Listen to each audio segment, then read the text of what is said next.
आजमगढ़ के लोग। सर आपको मुकाबला बीजेपी वर्सेस बीएसपी का सपा से नहीं मुकाबला है कुछ। देखिए हो सकता है दूसरे नंबर के लिए उन लोगों का मुकाबला चल रहा हो।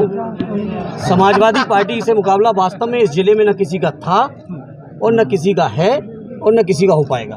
भाजपा के नेताओं का सर कहना है कि अखिलेश यादव ने आजमगढ़ की जनता को धोखा देने का काम किया, यही कारण है कि बीच मैदान में छोड़ के चले गए हैं। गलत बात। पूरे उत्तर प्रदेश के गरीबों, किसानों, नौजवानों, बुनकरों के, बेरोजगारों की उत्तर प्रदेश की विधानसभा के अंदर एक मजबूत आवाज के तौर पे, विपक्ष के नेता के तौर पर जब वो विधानसभा में चुन के गए और आजमगढ़ के लोगों की भी चाहे थे, आजमगढ़ के लोगों ने भी इस बात की इच्छा जाहिर की थी कि भारतीय जनता पार्टी की इस सरकार का विधानसभा में मुंहतोड़ जवाब देने के लिए, कड़ा मुकाबला करने के लिए विधानसभा में रहिए। और आदरणीय राष्ट्रीय अध्यक्ष जी के उत्तर प्रदेश की विधानसभा में रहने का आपने पिछले सत्र में परिणाम देख लिया होगा। और आप ही ने नहीं, मैं समझता हूँ पूरे उत्तर प्रदेश और देश के जनमानस ने इस बात को महसूस किया कि आदरणीय राष्ट्रीय अध्यक्ष श्री अखिलेश यादव जी जब से उत्तर प्रदेश की विधानसभा में प्रतिपक्ष के नेता के तौर पर बैठे हैं, सरकार के लोग अब बहुत संभल के काम कर पा रहे हैं। सर आपको प्रत्याशी बनाया गया है, काफी देर हुई प्रत्याशी की घोषणा करने में, कारण क्या रहा? कोई कारण नहीं, पार्टी का फैसला है। सांसद बनने पर धर्मेंद्र जी का डेरा आजमगढ़ में रहेगा या अखिलेश यादव जी का लखनऊ? नहीं, हमारा ऐसा कुछ भी नहीं रहेगा।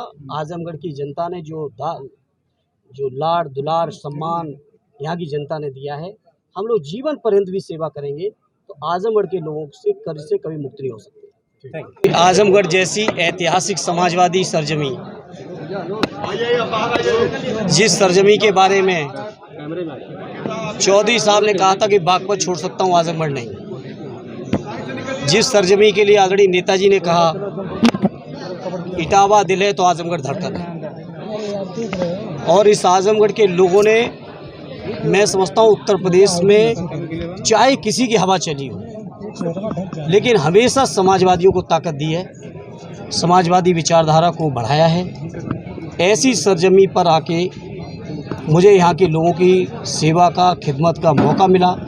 उसके लिए मैं पार्टी के राष्ट्रीय अध्यक्ष जी को, आदरणीय श्री अखिलेश यादव जी को, जो स्वयं यहाँ से सांसद थे, नेता प्रतिपक्ष होने के कारण सीट खाली हुई, आदरणीय नेताजी जो यहाँ से सांसद रहे, और आजमगढ़ के अपने सभी पार्टी के सम्मानित नेताओं का, कार्यकर्ता साथियों का और आजमगढ़ की आवाम का मैं हृदय से आभार व्यक्त करता हूँ, धन्यवाद देता हूँ कि उन्होंने इस शानदार सरजमी की सेवा का मुझे मौका दिया। आपके सामने बीजेपी ने दिनेश लाल यादव को उतारा है, कितना आप देख रहे हैं उनको दमदार? देखिए, मेरी लड़ाई किसी कैंडिडेट से नहीं है। मेरी लड़ाई है उत्तर प्रदेश और देश के अंदर जिन लोगों ने लोगों को गुमराह किया है, लोगों से झूठ बोला है, रोजगार के झूठे वादे किए, किसानों की आमदनी के झूठे वादे किए, सबका साथ का नारा देके लोगों के साथ भेदभाव किया। चुनाव आता है तो महंगाई घटती है और चुनाव खत्म होते ही महंगाई बढ़ जाती है। चुनाव आता है तो फ्री के राशन की एक योजना चलाई जाती है और चुनाव के बाद उसकी समीक्षा की जाती है कि किसी के घर में साइकिल तो नहीं है, किसी के घर में कोई इलेक्ट्रॉनिक सामान तो नहीं है।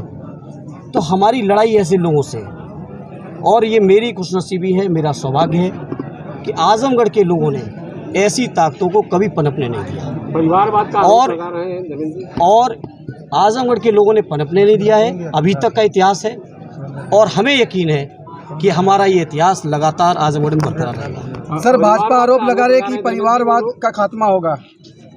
भाजपा तो बहुत सूझ बात कहती है, भाजपा के कहने पर न जाए, पहले वो अपने परिवारवाद को देखें। कहा जाता है कि आजमगढ़ स्वर्गीय जनेश्वर मिश्रा जी ने कहा था ये संघर्ष का परिवारवाद है, ये कोई सत्ता का परिवारवाद लेके हम लोग नहीं आए, हम जनता के बीच में संघर्ष के लिए आए। सर विधानसभा और यही नहीं, पहले भी संघर्ष किया है और जनता का आशीर्वाद प्राप्त हुआ है। आज आजमगढ़ की जनता ने ये मौका दिया है तो मुझे यकीन है कि आजमगढ़ की जनता का भी बहुत व्यापक आशीर्वाद मिलेगा। सर विधानसभा इलेक्शन में 10 की 10 सीटें आप जीती थी, ये लोकसभा उपचुनाव हो रहा है, क्या रहेगा चैलेंज आपका? मुझे पूरा यकीन है कि आजमगढ़ के लोगों ने, जैसा मैंने कहा, कि हमेशा समाजवादी ताकतों को मौका दिया है। इस उपचुनाव में भी ऐतिहासिक तौर पर समाजवादी पार्टी को लोग ताकत देंगे और ये लोग जो झूठ की बुनियाद पर राजनीति कर रहे हैं, मैंने कहा ना कि बेरोज़गारी के नाम पे उठाइए, महंगाई के नाम पे देखिए, गरीबों की आमदनी दूनी करने के नाम पे देखिए, राशन के नाम पे कैसा सौतेला व्यवहार हुआ। महंगाई कब बढ़ाई जाती है, कब घटाई जाती है, जनता बेहतर तरीके से जानती है। और आजमगढ़ के बारे में तो मैं जब इलाहाबाद विश्वविद्यालय में पढ़ता था, यहाँ के हज़ारों नौजवान जो हमारे साथ पढ़ते थे, उनका मानना था और कहना था कि आजमगढ़ के लोगों ने हमेशा देश की राजनीतिक दिशा को बदला है। और इस चुनाव में भी मैं समझता हूँ फिरका परस्त ताकतों को खाड़ फेंकने का काम आजमगढ़ के लोग सर आपको मुकाबला बीजेपी वर्सेस बीएसपी का सपा से नहीं मुकाबला है कुछ। देखिए, हो सकता है दूसरे नंबर के लिए उन लोगों का मुकाबला चल रहा हो। समाजवादी पार्टी से मुकाबला वास्तव में इस जिले में न किसी का था और न किसी का है और न किसी का हो पाएगा।